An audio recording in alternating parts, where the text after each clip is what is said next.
for my religions class, and we're trying to break down the stereotypes between, common misperceptions as to, what the religion really consists of.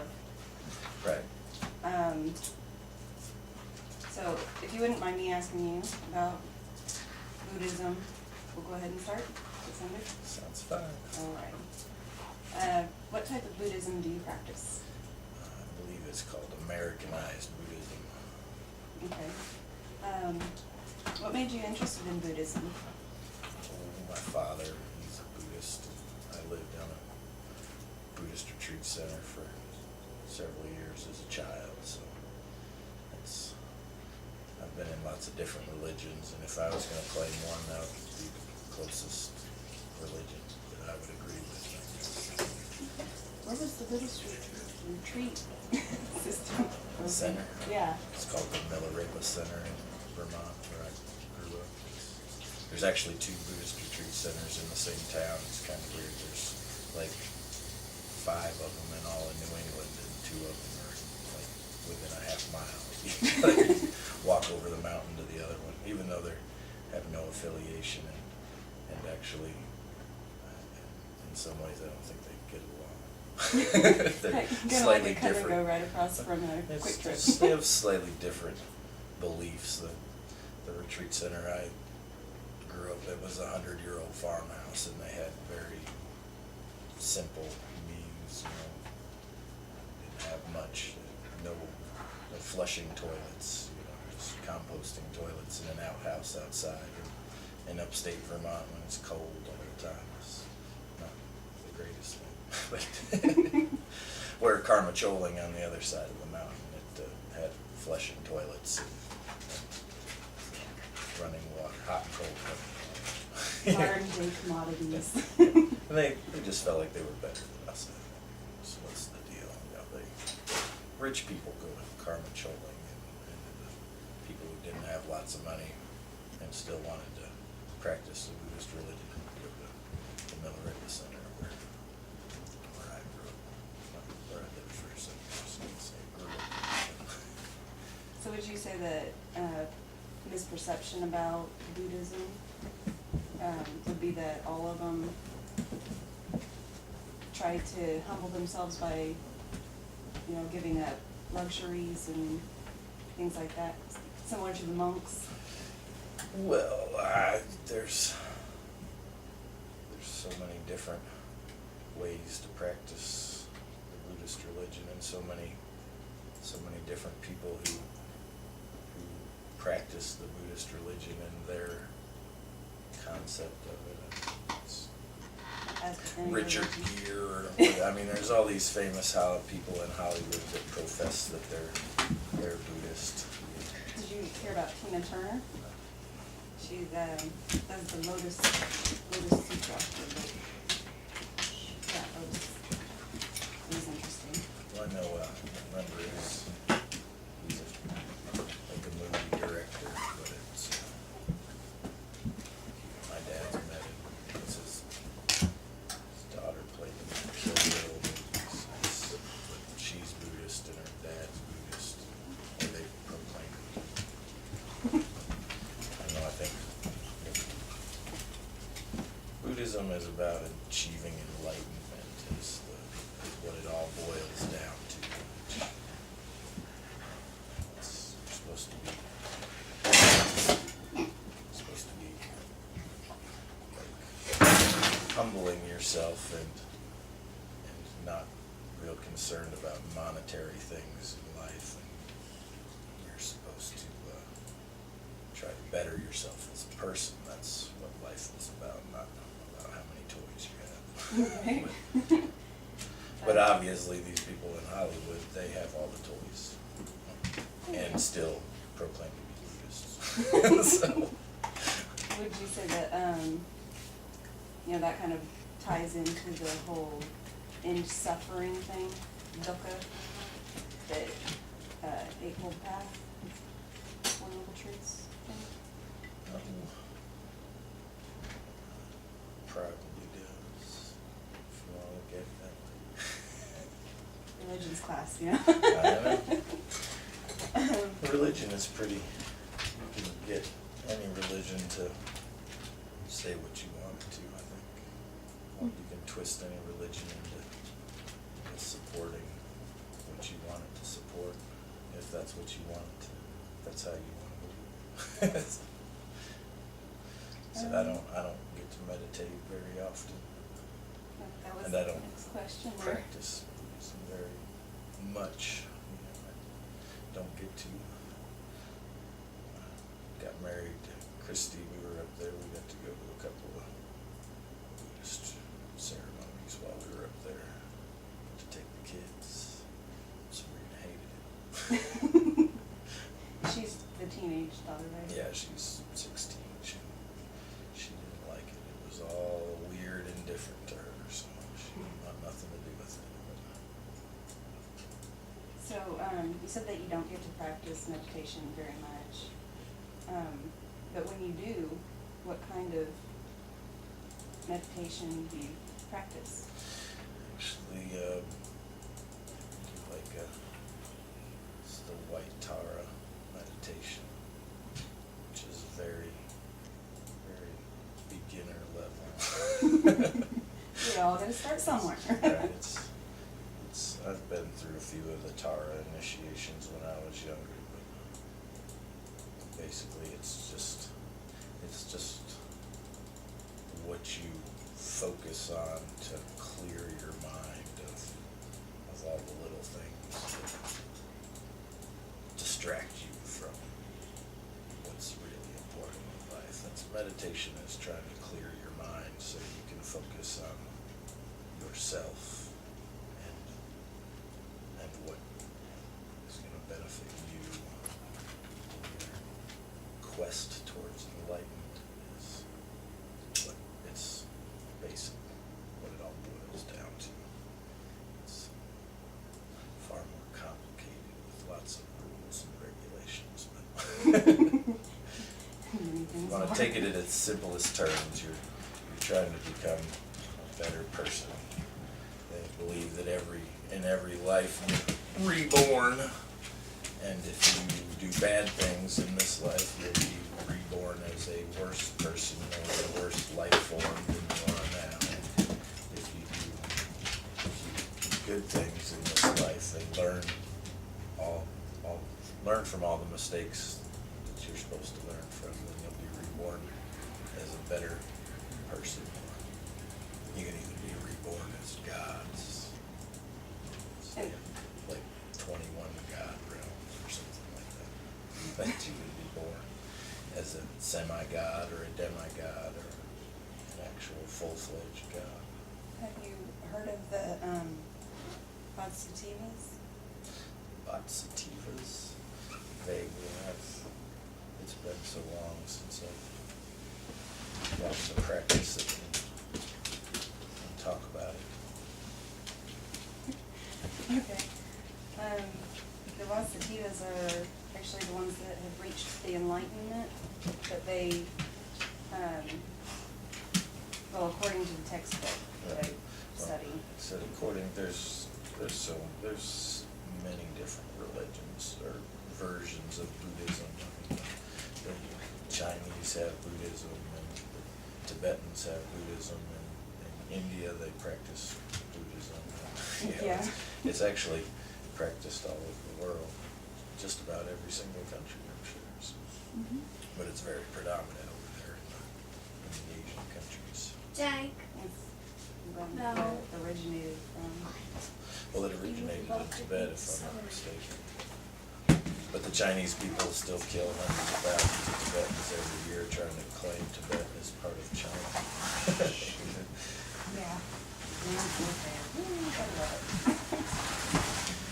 Yeah. So do you read or study the Buddhist teachings? I don't. When I have the opportunity, when I'm around the retreat center, I'll study or I'll listen. I'll go to teachings, they're called, when we'll have monks from all over come and read teachings. Sometimes they'll come and live at the retreat center for 6 months or a year, and then sometimes we just have, like the last time I was up there, nobody was actually staying there. There was somebody that was gonna come and stay for 3 or 4 months in a few weeks to come, but at that point there wasn't anybody staying there, but they had somebody come in for the weekend from a place down in Boston. So there's several places that practice Buddhism down in Boston. I think that's the closest retreat centers, and they're like on the 3rd floor of buildings. They're build the soup, little rental places. They're not anything like a retreat center. You can practice religion anywhere. What do you feel others misunderstand about Buddhists or Buddhism?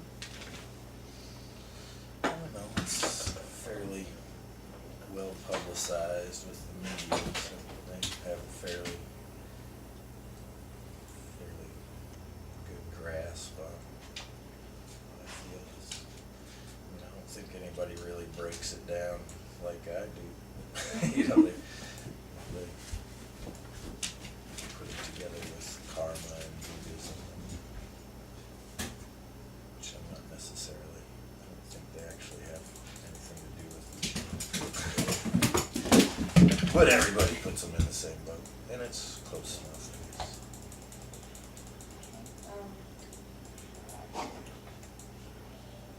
Were there any specific times or situations in which you thought others might have misconceptions about your specific practice of Buddhism? Oh, I'm sure there always is. When people ask you what your religion is, Buddhist is not the conventional answer, so, so most people are taken back just by the answer. Do they usually drop it at that point, or do they kind of like start? A lot of people are actually interested and they want to ask a lot of questions that I don't know the answers to.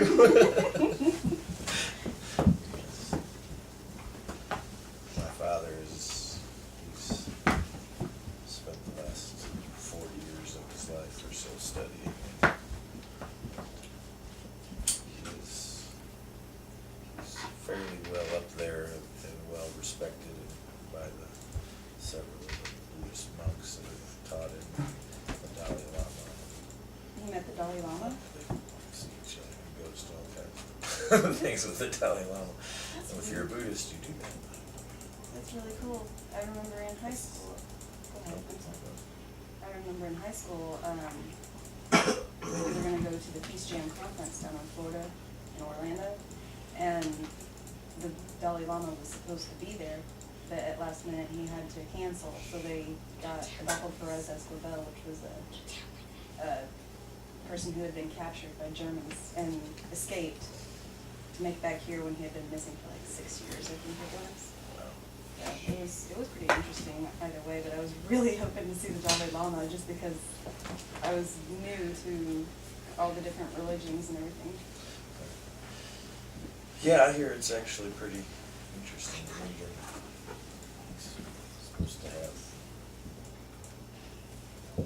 kind of an aura about it, which is supposed to be very empowering, I guess. But I know when I lived on the Buddhist retreat center, we had a couple doing what was called the long retreat, which it was 4 years of no communication with anybody else. They built 2 cabins out in the woods, but they weren't even supposed to have any contact with each other, and of course with nobody else. They would put food in an old freezer out there that they would come down and get their food out of and take it back to their cabin so they would never have to see her. I don't know if they actually finished that, because we got here when we were in the middle of that. They were actually, Roger was from Australia, his wife, I don't remember her name, but they were actually introduced to each other by the Dalai Lama, and the reason why they were married was because the Dalai Lama suggested that she marry Roger because he needed a green card to stay in the United States so that he could continue to study Buddhism. So they got married just so he could stay in the country to study Buddhism, because apparently can't study Buddhism well in Australia. It's one of the few places that probably don't have any Buddhism. They have, It's interesting. I didn't really think about that. I guess the internet kind of breaks it all down into a lot of things that we take for granted, that we could research that information ourselves and learn all kinds of stuff. well, there's not many places in the world you can do a long retreat where you can actually stay out in the woods and not encounter anybody else for years. I mean, even here, you can go out in the woods and put $100 bill on a stake out in the middle of nowhere and come back in 6 months, somebody will have been through there and found it. Yep. You know, Yeah. it's even the middle of nowhere, somebody walks by there twice a year, you know. Mhm. Well, that would be nice though, either way. Anyway. I don't know. I was a teenager, so it seemed crazy to me to want to spend 4 years in the woods. But I guess now, I don't know, 4 years in the woods might not be too bad. So, you said that your dad introduced you to Buddhism. You were a teenager at that time, or no?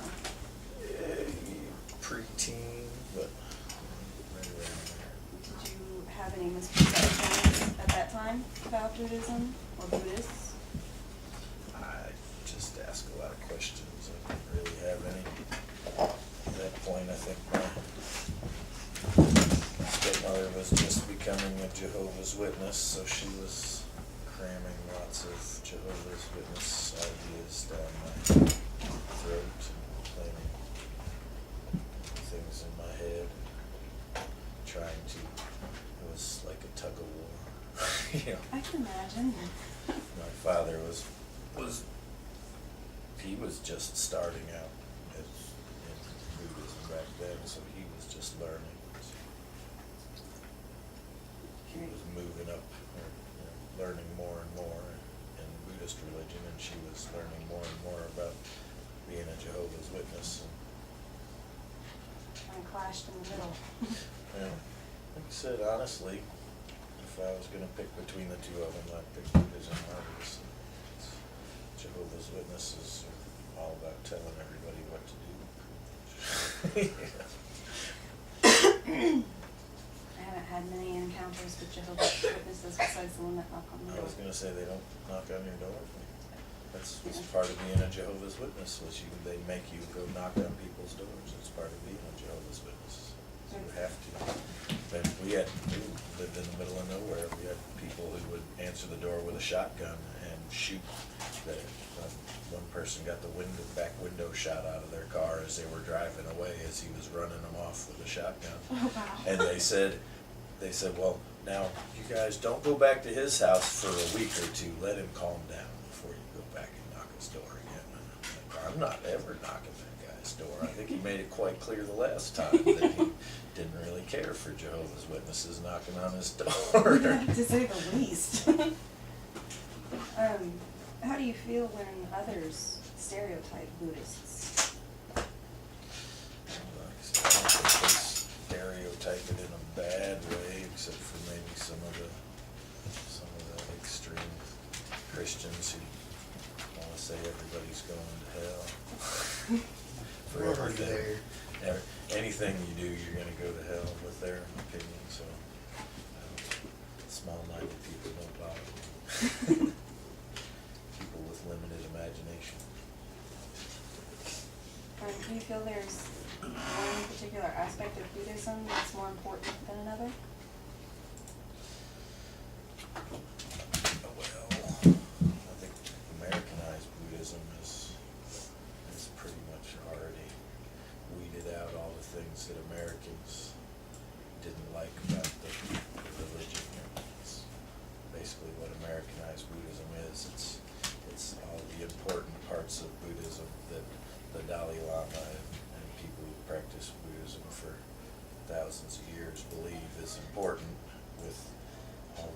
things that us spoiled Americans can't live without, so they put it like middle of the road, you know, where it's Americanized Buddhism's already broke down to where there's nothing we should dislike too bad about it. Now, if you practice actual, like Tibetan Buddhism that the monks in Tibet practice, I mean, you can't eat meat, you're not allowed to have sex, you know, you starve yourself for weeks at a time that you can't eat or drink because it's part of your religion. You can't eat for these 14 days, you know, all you can do is drink a cup of water every 6 hours or something. I mean, it's horrible, or we would think it was horrible because we're so used to eating 3 meals a day, 4 meals a day, take it for granted that we'll never feel hungry. Yeah. When we get a tiny little twinge, ooh, we're hungry, we better go eat something. Yeah. But they believe, you know, that there's knowledge to be gained from feeling what it's like to not have eaten for 14 days. You know, there's, I guess, kind of like the Indians, there's some sort of delirium that comes from deprivation that helps you see clearer. The epiphanies. Do you believe in ahisma? Or ahimsa? Sorry. I don't know what that actually means. Non-harm. Non-harm. Not hurting other people or Absolutely. creatures of any sort. Still taken to extremes in the Buddhist religion, yes, I agree with it. Even though I still will swat a mosquito that bites me, I say a small mantra to apologize for it. But my father won't even swat mosquitoes and let them bite him. I believe it. My dad said basically you can apologize for, we inadvertently kill probably 100,000 living things every day without any knowledge. You drive your car down the street and hit so many bugs and things flying that you have no concept of. You didn't even notice it. There wasn't a bump in the road. You didn't feel it. We unconsciously cause all kinds of harm to everything around us. That actually may be one, do you feel that it may be one of the reasons why like Buddhist monks and stuff refuse to use some of those modern day Well, methods? they practice a different Buddhism than we practice. The Dalai Lama, obviously, he preaches Americanized Buddhism, but he doesn't practice Americanized Buddhism. He practices full-fledged, you know, he goes for periods of time without eating and obviously refrains from having sex and all the things that you're supposed to do when you're an actual monk, that you can't become the Dalai Lama if you Do those things. if you cut any corners, you know, but the slacker doesn't get to be the Dalai Lama. I think we've had 2 Dalai Lamas that I can remember in my lifetime. He changed. It's not the same Dalai Lama. I'm sorry, could you repeat that? I'm sorry. I believe the Dalai Lama has changed. He gets old and dies, and they get a new Dalai Lama every so often. Yeah. He can only live to be so old. Leave your stuff here in Glasgow. He's It's changed okay. here in the last 20 years or so. It's a different Dalai Lama than it was 20, 30 years ago or something like that. Sorry, just to move through these a little bit. Do you know, I may mispronounce this a little bit, but do you know of Kwong Book? I'm sorry, I should have researched how to pronounce that first. That's a hard name to pronounce. No, I haven't heard anything about that. But surfing through your questions. But I gather he martyred himself for the Buddhist religion, apparently, is what I gathered from your questions. Well, they have those, like you were saying, they have all those, Buddhism has a variety of specific beliefs that branch off and everything. Right. But, Practiced by different cultures, obviously have different things they can eat, different diets and different time frames for when things happen because the weather's different, so it's impractical to starve yourself when food would keep you alive. Making sure and she starving doesn't have would any kill you. poison. So Making if sure it she says you have to doesn't starve have yourself in poison. the middle of the winter time when Huh? you're gonna freeze to death without any food, then it doesn't make any sense. Is there any poison in there? Huh? well, they were, the man's name that I mispronounced horribly, Right. he was a follower of the engaged Buddhism, and in the either 50s or 60s, one or two, he did martyr himself. He set himself on fire after dousing himself with kerosene in order to make a point. So you thought, at least. Yeah, which he thought that would bring recognition as to how they were being oppressed, because they weren't supposed to be practicing Buddhism, or there were certain limitations put on them for practicing Buddhism.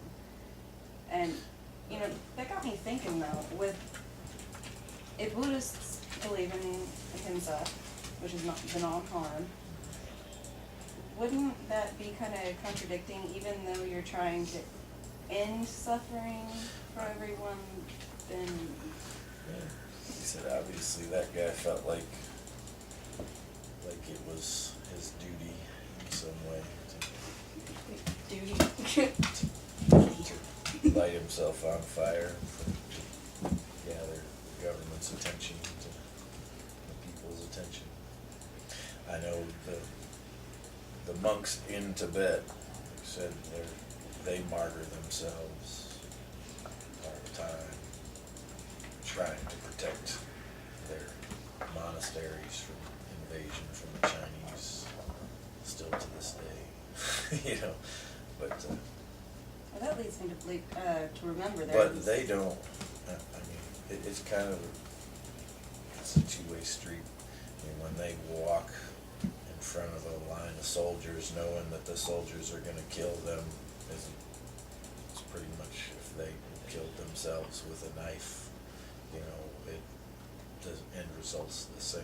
An intelligent person would walk the other way and not die at all. As an American, at least, I believe. We all have our own beliefs. And, That's why there's so many religions. I was always raised to walk away whenever possible, because that's generally the best defense to any confrontation, is to just avoid it. Avoidance is I do much the better same. than getting into a fight. Whether you win or lose, you're gonna get hurt. Well, whichever way you want to look at it, there's at least some sort of a win in there. But like I said, my personal beliefs, I wouldn't light myself on fire Yeah. to prove a point. I have to But agree all, with you. I think any religion you study on or encounter, you're gonna find has its fair share of nuts or radicals or whatever. Depending if you're part of that religion, you call them a radical, and if you're part of another religion, you call them a nut. Yeah. What do you feel is to be gained from Buddhism? Well, I think if you try intentionally not to harm even insects or small animals or small people or big people, or trees that have been around for tens of thousands of years. If you try not to harm all those things. It makes you a better person. Makes the world a better place to live in. If more people adopted just some of the more widely known aspects of Buddhism without even getting too far into the religion, if you just boil down the, don't kill things, people. Right. And try and do good things for others. But I think that's the basis of most religions, right?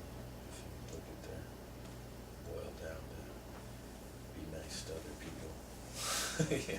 It's kind of a comment I A made. pretty last universal week. part of all religions. Is there anything you'd like to inform others about? Oh, If such they- a general question. Inform others about so many different things. Well, I mean. Change your engine oil every 3,000 miles. He is a mechanic. Well, like you were saying, that if others would just, try to do the right thing, then they would be a better person.